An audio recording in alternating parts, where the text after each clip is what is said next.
So here we have the Ford C-Max on a 64 plate. I'm going to start off by showing you around the outside of the car, and then we'll hop in and run through some of the controls on the inside. From the outside you can see it's a 5-door car with alloy wheels. We're going to start off inside the boot area first of all. As we approach the back of the car, you can see we have reversing sensors, plenty of boot space as well, along with those 3 individually folding rear seats should you wish to increase this space even further. Okay, so we're just going to work our way back around to the front of the car, and then we'll hop in and run through some controls on the inside of it from there.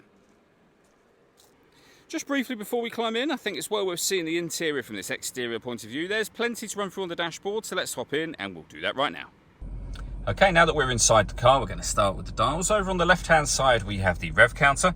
We have the speedometer on the right-hand side, the fuel gauge and coolant temperature gauge in the middle at the bottom, and above that, the main trip computer, which includes the total miles for this car. They are 87,334. You can change the information that's displayed there by pressing buttons on the left-hand side of the steering wheel here. We've also got phone and stereo controls available as well. The main stereo itself is over in the center. So these buttons here will operate the stereo, and then you can see the results of whatever you push up on the screen. So radio wise, we have DAB. Every push of the radio button will take you down around a different waveband. So there you can see FM, AM, and back to DAB. If you want to listen to your own music, you can do so via the CD player. USB device. We've also got USB, as you can USB device. see there. We've got Bluetooth audio, so you can stream your music wirelessly. Once you pair up your phone, of course, and we've got auxiliary input as well. And as I say, all of that is accessed via this button here, the radio, and then the CD player.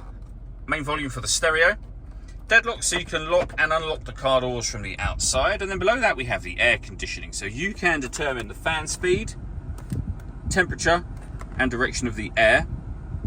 When you're happy with those settings, your air conditioning is off, back on again. You can recirculate the air that's in the car. That's a great way of heating it up or cooling it down quickly depending on the temperature you set here. You can turn that off whenever you wish to. You have a heated front and rear screen. And this button turns off the stop and start. This car is designed to cut out when it's stationary in traffic, which in turn will save you fuel. That system is turned off when that light shows.